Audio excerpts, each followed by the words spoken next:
دوسرے نمبر پر آنے والے طالب علم کو انعام سے نوازنے کے لیے میں گزارش کروں گا حاجی محمد صابر صاحب سے کہ وہ دوسرے نمبر پر آنے والے طالب علم کو ٹرافی، اور حضرت حافظ محمد حسین صاحب سے گزارش کروں گا کہ وہ دوسرے نمبر پر آنے والے طالب علم کو کتاب سے نوازیں۔ وہ طالب علم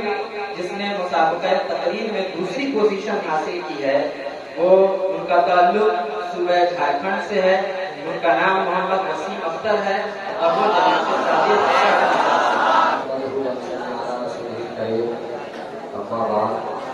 اعوذ باللہ من الشیطان الرجیم، بسم اللہ الرحمن الرحیم۔ قال اللہ تبارک و تعالی فی القرآن العظیم المصطفیٰ واعتصموا بحبل اللہ جميعا، صدق اللہ مولانا العظیم۔ بارگاہ رسالت پاک صلی اللہ علیہ وسلم کی درود شریف میں اللہم صلی علی مبارک وسلم، صلی علیہ الصلوۃ والسلام علیہ یا رسول اللہ صلی اللہ علیہ وسلم۔ حضرات، آج کی اس پرنور محفل میں میرا موضوع کہا وقت کا سلگتا ہوا موضوع، یعنی اتحاد امت عصر حاضر کی اہم ضرورت۔ حضرات، اتحاد کی اہمیت ہر زمانے میں رہی ہے، ہر دور میں رہی ہے، لیکن جن حالات سے اس وقت پوری دنیا کے اندر امت مسلمہ پریشان حال ہے وہ کسی پر مبنی نہیں۔ گویا کہ اس وقت امت کے اتحاد کی اہمیت کو محسوس کی جا رہی ہے کہ کاش امت کے درمیان اتحاد قائم ہوتا، لیکن اس کی کچھ صورتیں ہیں کہ جس آیت کریمہ میں اللہ تبارک و تعالیٰ نے اپنے محبوب کی امت کو متحد ہونے کا حکم دیا ہے، اسی آیت کریمہ میں اللہ تبارک و تعالیٰ نے ایک شرط خود لگائی ہے حبیب کی کہ جب جب یہ شرط پائی جائے گی، مشرق والے مغرب والوں سے متحد ہو جائیں گے، شمال والے جنوب والوں سے متحد ہو جائیں گے، اس شرط کے ذریعے پوری امت متحد ہو جائے گی۔ اور اسی لیے تو ہمارے قوم کے ایک عظیم مفکر حضور حافظ ملت علیہ الرحمہ نے کہا تھا کہ اتحاد زندگی ہے، اختلاف موت ہے۔ تو جب گھر میں اتحاد قائم ہوگا تو گھر کی زندگی ہوگی، محلے میں اتحاد قائم ہوگا تو محلے کی زندگی ہوگی، ملک میں اتحاد قائم ہوگا تو ملک کی زندگی ہوگی، اور زندہ قوم کو کوئی نقصان نہیں پہنچا سکتا۔ لیکن آج اس دور حاضر میں امت کے درمیان اتحاد نہیں ہے۔ آج امت کے درمیان امت کا حال یہ ہے کہ پوری دنیا کی باطل قوتیں آج مسلمانوں پر ٹوٹ پڑی ہے، جیسے کوئی دھوکہ دسترخوان پر ٹوٹ پڑتا ہے، اور وہ یہ جانتے ہیں کہ اگر مسلمانوں کے درمیان اتحاد قائم ہو گیا تو حکومت مسلمانوں کی ہوگی، بادشاہت مسلمانوں کی ہوگی، سلطنت مسلمانوں کی ہوگی، سرکاری مسلمانوں کی ہوگی۔